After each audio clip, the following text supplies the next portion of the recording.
Hello. Good morning, student. Today in Standard 9, we can going to learn about Unit 5, Rani Ki Vav. We all have heard about this name. It's a World Heritage Site. It's a Rani Ki Vav. It's a very beautiful sculpture in this vow and a simple and a useful thing. Let's see. You can see this picture. This picture is known as Rani Ki Vav.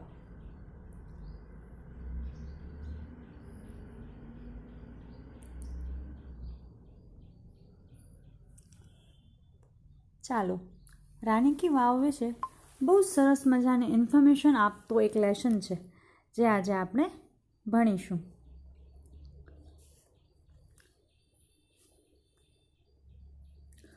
Rani Ki Vav, the Staffwell, is an approved site on the World Heritage.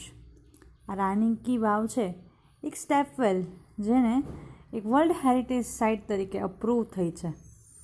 World heritage site એટલે કે જે વિશ્વનો એક ઐતિહાસિક જે વારસો, જે આપણા એક એવો વારસો છે જે બધા કરતાં કંઈક અલગ છે અને એ વારસો જે આપણને કંઈક યુનિક બતાવે છે, આપણા ભારત દેશને યુનિક બતાવે છે, એ હેરિટેજની વાત છે. It was declared by the world heritage committee UNESCO. અને રાની કી વાવને વર્લ્ડ હેરિટેજ સાઇટમાં કોના દ્વારા ડિક્લેર કરવામાં આવ્યું છે? તો વર્લ્ડ હેરિટેજ સાઇટ યુનેસ્કો દ્વારા. UNESCO has recognized this masterpiece as an exceptional example of water management system. અને એને એક એક્સેપ્શનલ અસાધારણ એક્ઝામ્પલ છે વોટર મેનેજમેન્ટ સિસ્ટમનો. It is a wonderful sample of a technological development for utilizing groundwater research in a single structure. અને એક wonderful અદ્ભુત ખજાનો છે કોના માટે?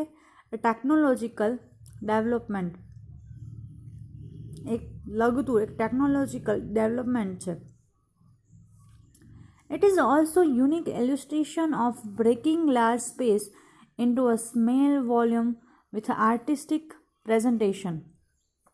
Rani Ki Vav has a great appeal to every observer. અને આ એક ઓલ્સો યુનિક છે, એકદમ યુનિક વસ્તુ છે. અને બ્રેકિંગ અ લાર્જ સ્પેસ, અને લાર્જ સ્પેસ પણ આપે છે. And volume with artistic presentation, અને એનું જે આર્ટિસ્ટિક પ્રેઝન્ટેશન છે જે આપણે બધાને આકર્ષે છે. Rani ki Vav has a great appeal to every observer. અને બધાને ગ્રેટ અપીલ કરે છે, દરેક ઓબ્ઝર્વરને. હવે જોઈએ કે રાની કી વાવ કોણે બંધાવી, બરાબર. હવે એનો ઇતિહાસ છે થોડોક. ચાલો let's see. Queen Udayamati, the widow of king Bhimdev first, constructed this vow between 1020 and 1063 AD. એટલે કે આ about that this vav between that 1022 અને 1663 ની વચ્ચે બંધાવવામાં આવી. કોના? ભીમદેવ ફર્સ્ટની વિડો રાણી ઉદયમતી દ્વારા. Rani ki Vav has become one of the most popular place to visit in Gujarat. અને બહુ જ મોસ્ટ પોપ્યુલર પ્લેસ છે ગુજરાતમાં વિઝિટ માટે. King Bhimdev first belong to the Solanki dynasty of then અહિવાદ પટન. હવે ક્યારની વાત છે? પાટણની વાત છે. જે કિંગ ભીમદેવ છે એ બિલોંગ કરે છે પાટણને. અને રાણી કી વાવ પણ ક્યાં આવેલી છે? પાટણમાં. પાટણના પટોળા વખણાય ને એમ રાણી કી વાવ પણ વખણાય. કહેવાય ને, છેલાજી રે મારે હાટું પાટણથી પટોળા મોંઘા લાવજો. તો જ્યારે પણ પાટણ જાઓ ને તો પટોળા લાવજો. પાટણમાં પટોળાનું નામ જાણીતું. એવી જ રીતે પટોળાની સાથે સાથે હવે રાણી કી વાવનું પણ નામ જાણીતું થઈ ગયું છે. After his death, Udayamati took up the project for solving the problem of water scarcity faced by the people of Patan. Unfortunately, the queen also died before the completion of his structure. In the world of architecture, her beautiful idea has received immense appreciation. હવે રાણી ઉદયમતીએ એ project હાથમાં લીધો જ્યાં પાટણના એ લોકોને પાણીનો problem થતો હતો. તો એ પાણીના પ્રોબ્લેમને દૂર કરવા માટે ઉદયમતીએ એક હાથમાં લીધો. શું હાથમાં લીધો? એ પ્રોજેક્ટને. પરંતુ unfortunately the queen also died before the completion of the structure, અને આ સ્ટ્રક્ચર પૂરું થાય એના જ પહેલાં કે ઉદયમતી મૃત્યુ પામે. પણ એમના જે વિચારો છે, એમનું જે આર્કિટેક્ચર છે, અને her beautiful idea has received immense appreciation, અને આપણે બહુ જ સારું એવું એપ્રિશિએશન એના આઈડિયાઝ આપણને આપે છે. Queen stepwell or Rani ki Vav is a 7-storied structure. અને જે આ ક્વીન સ્ટેપવેલ છે, રાની કી વાવ, એ 7-storied સ્ટ્રક્ચરમાં ડિવાઇડેડ છે. This east-facing stepwell is 64 meters long, 20 meters wide and 27 meters deep.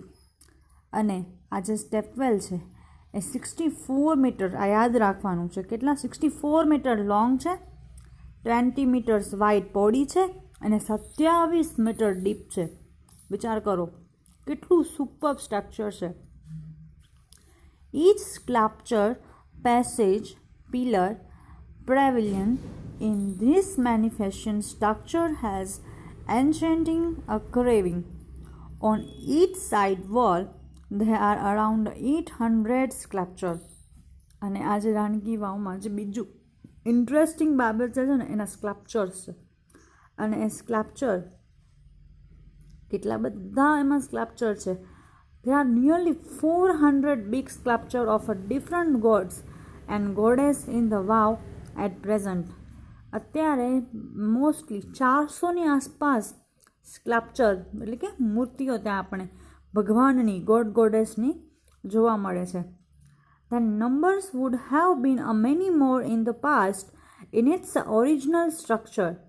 Each story has a narrow and corridor for the visitors to appreciate beauty of sculpture and carvings engraved on the walls. Even the pillars of the wow are not exceptions to it. They display a splendid artistic marvel on the stone. અને જે બધા sculpture છે એની એક અલગ જ beauty છે. અને બધી જ બ્યુટી જ્યારે પણ વિઝિટર આવે છે તો એ બ્યુટીને નિહાળે છે અને એને એપ્રિશિએટ કરે છે. અને માત્ર ખાલી સ્કલ્પચર જ નહીં, એના વાવના દરેક પિલર પર એક સ્પ્લેન્ડિંગ, એક આર્ટિસ્ટિક, એક એવી તત્વ છે આર્ટિસ્ટિક, એટલી સરસ એમાં કોતરણી કરવામાં આવી છે ને કે જોઈને જ મન પ્રફુલ્લિત થઈ જાય. આઈ હોપ કે આટલું સમજ્યા હશો. સમજ્યા ને? ચાલો આગળ જોઈએ. After Vishnu, next important statue is of Parvati. હવે આ યાદ રાખજો, અહીંયા કયા કયા ભગવાનના સ્ટેચ્યુ આવેલા છે અને કેવી રીતે એ સ્ટેચ્યુ આપણે એટ્રેક્ટ કરે છે એ જોવાનું છે. After Vishnu, next important statue is of Parvati. Nearly 15 galleries have the sculpture of Parvati. 12 statues of goddess Gauri together at the same place are rarely found anywhere. The Sun Temple of Modhera has it. This wow has also all the 12 statues of Gauri named Uma, Parvati, Gauri, Lalita, Shriya, Krishna, Maheshwari, Rambha, Savitri, Trishan, total and Tripura. આ નામ યાદ રાખવાના છે. ઘોડીના જે 12 statue છે એના name અહીંયા આપેલા છે, અંડરલાઇન કરજો અહીંયા. Okay,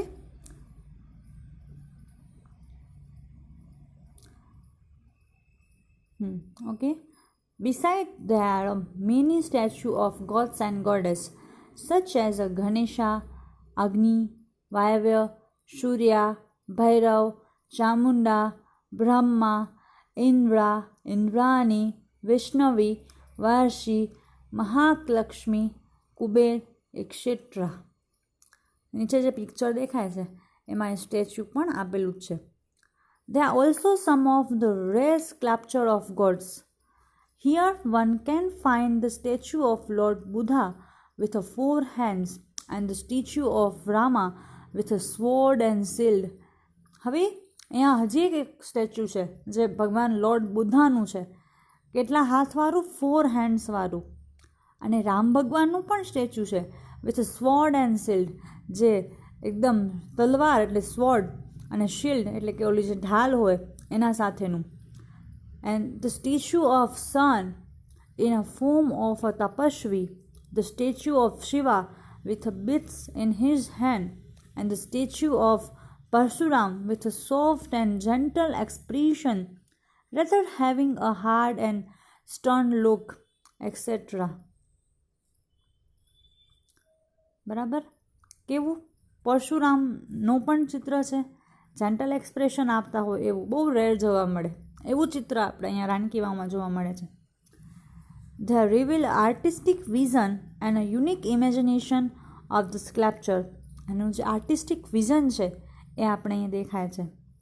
There are nearly 300 statue of apsara, અને 300ની આસપાસ અપ્સરાના સ્ટેચ્યુ પણ છે. And the sculpture presented a vast range of emotion and feeling on the faces of the Apsara. They display a variety of different modes and situation. Most of them present Vishnu in his 10 different avatars. અને ભગવાન વિષ્ણુના 10 different avatars પણ statue અહીંયા જોવા મળે છે. And the most attractive sculpture are those of Vara, Vaman, Nrsimha, Ram, Kalki, Mahishmati, Mahishasuramardiनी, the Apsara with 16 different makeup style add to the grace of this unmatched structure. હવે અહીંયા કને ભગવાન વિષ્ણુના ડિફરન્ટ જે અવતાર્સ છે કે વારાહા, વામન, નરસિંહ, રામ, કલ્કી, મહિષાસુરમર્દિની, આ બધાના સ્ટેચ્યુ અને બહુ એટ્રેક્ટ કરે છે પ્રવાસીઓને. અને 16 ડિફરન્ટ મેકઅપની સ્ટાઇલ સાથે અલગ અલગ અપ્સરાના પણ જે સ્કલ્પચર છે અહીંયા જોવા મળે છે. The stepwell also focused on the holiness of water and its great significance in Indian culture. અને આ જે સ્ટેપવેલ છે એ ફોકસ કરે છે હોલીનેસ ઉપર અને ગ્રેટ સિગ્નિફિકન્સ ઉપર. The vow is the most developed, elaborate and ornamented example of the submerged architecture. Most important thing. The vow is the most developed, elaborated and ornamented example of submerged architecture. The submerged architecture નો એક best example છે. It sings a glory of development of stepwell in India. This vow is a large and a complex type of stepwell. અને જે આ વાવ છે એ large અને complex ટાઈપની stepwell છે. It has ornamented panels of sculpture. અને એક ornamented panels છે સ્કલ્પચરની. It lay buried under the mud due to a floods, a first and then a vanishing of the river Saraswati. અને ક્યાં આવેલું છે તો એ રિવર સરસ્વતીની પાસે આવેલું છે. It was hidden under the layers of the steel for almost 7th century. And the Archaeological Survey of India, most important thing, ASI means what? Archaeological Survey of India. Archaeological Survey of India, ASI, took great care to preserve this structure. અને જે અત્યારે બહુ જ સારી રીતે કાળજી કરી રહ્યું છે પ્રિઝર્વ ધીસ, આ સ્ટ્રક્ચરને પ્રિઝર્વ કરવા માટે, સાચવવા માટે, આપણી વર્લ્ડ હેરિટેજ સાઇટને સાચવવા માટે.